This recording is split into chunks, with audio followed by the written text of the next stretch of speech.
আপনারা এই আক্তার ভাই সম্পর্কে দীর্ঘক্ষণ আলোচনা শুনেছেন। উনি আমার অনেক কাছের একজন ব্যক্তি, বড় ভাই, ওনার ছোট ভাই, আমার ছোট ভাইয়ের বন্ধু। তিনি দাঁত বিভাগের বড় একজন কর্মকর্তা। উনিও প্রাথমিক বিদ্যালয়ের তিনি ভালো একজন অভিভাবক ছিলেন। আসলে আমরা জ্ঞান, প্রজ্ঞা, মেধা এটাকেই বিচার করতে হবে। অনেক শিক্ষক, অনেক প্রধান শিক্ষক আছে, কিন্তু তার ভিতরে জ্ঞান, প্রজ্ঞা, মেধা কতজন আছে তাদেরকেই বিবেচনায় রাখতে হবে। তারা এই দেশটা পরিচালনা করে। মেধা ছাড়া দেশ পরিচালনা করা যায় না।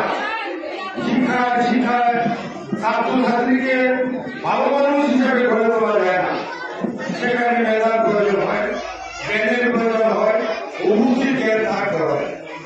আমি দেখেছি একটা ভাইকে, আমি আমার স্কুলে প্রতিষ্ঠিত করেছিলাম 2001 সালে।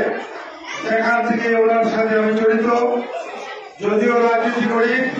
যেহেতু স্কুল প্রতিষ্ঠিত করেছি, এই শিক্ষা সম্পর্কে আমার অনেক কিছু জানা আছে যে এখানে কাকে দিয়ে কি হয়।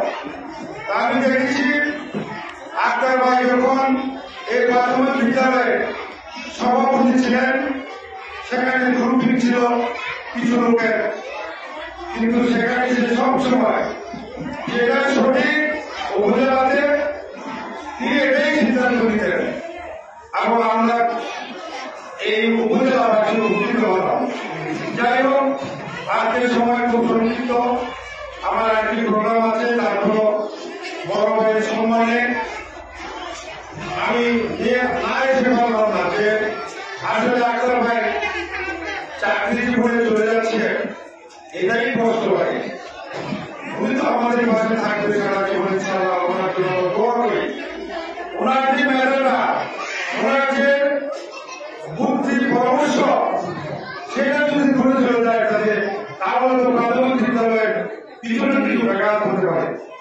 এই জন্য আমি অনুরোধ করব, বড় ভাই, আমি ওনার ছোট ভাই হিসাবে, আপনি আগে যেভাবে প্রাথমিক বিদ্যালয়কে শিক্ষকদেরকে, শিক্ষিকাদেরকে পরিচালনা করে আসেন, আত্মীয় দূর থেকে আপনাকে যেখানে টাকা হবে সেখানে যাবেন এবং আপনি এই বিকাশ সুবিধাকে যেভাবে সুন্দরভাবে করেছেন, এখনো আমাদের সকলকে পরামর্শ দিবেন।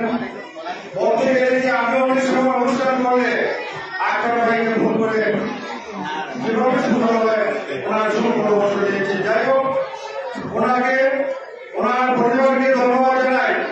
বিশেষ করে প্রাথমিক বিদ্যালয়ের প্রধান শিক্ষক হয়ে ওনার মেয়েরা যেভাবে ঢাকা ইউনিভার্সিটিতে পড়ছে এবং একজন ডাক্তার হয়েছে, এবং আপনারা শুনে খুশি হবেন ওনার মেয়ে আবার ডাক্তারের কাছে বিবাহ দিয়েছে। হয়তো আপনারা এখনো জানেন, জানবেন করে। আমি শুনেছি ওনার হয়েছে দেখেন এক ডাক্তারের সাথে আরেক ডাক্তার। এটাই নিয়ম। আপনি যেমন পরিবার করবেন তেমনই আপনি পাবেন। আপনি আম গাছ লাগাবেন, আম পাবেন, ডাব গাছ লাগালে আম পাবেন না। যাই হোক, অনুরোধ করবো যারা আজকে শিক্ষক বৃন্দ আছেন, আমার ভাই যেন আক্তারের সমান, আক্তার ভাই যেভাবে এই প্রাথমিক বিদ্যালয়কে সুন্দর করে গড়ে দিয়েছেন, আপনারা আগামী দিন সকলে এই বিদ্যালয় উপজেলাকে যারা নেতৃত্বে আসছেন সুন্দরভাবে নেতৃত্ব দিয়ে যাবেন এবং শিক্ষকদেরকে ঐক্যবদ্ধ করে প্রতিদিনের লেখাপড়া যেন প্রতিটা স্কুলে আমার মা বোনেরা যারা কষ্ট স্বীকার করেছে মেয়েদেরকে গিয়ে এসে বসে থাকে, তাদের জন্য মনের আশা পূর্ণ হয়, সেদিকে দৃষ্টি রাখবেন। এবং আমার শ্রদ্ধেয় বড় ভাই জনাব আক্তার ভাইয়ের জন্য ভুল ত্রুটি থাকলে ক্ষমার চোখে দেখবেন এবং ওনার জন্য দোয়া করবেন। আল্লাহ যেন ওনাকে হায়াত দারাজ করে, উনি যেন আমাদের পাশে থেকে দীর্ঘদিন এই সমাজটাকে সুন্দরভাবে গড়ে তুলতে পারে, এই আশাবাদ ব্যক্ত করে আজকে উপজেলার যে আমাদের অফিসার এসেছেন আমি সকলের নাম জানি না, এই জন্য দুঃখিত।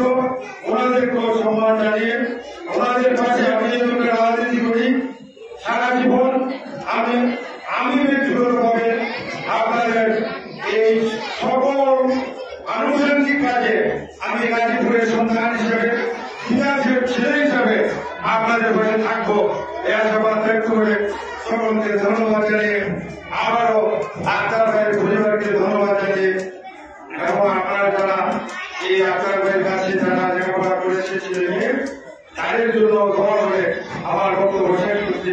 আসসালামু আলাইকুম ওয়া রাহমাতুল্লাহি ওয়া বারাকাতুহু।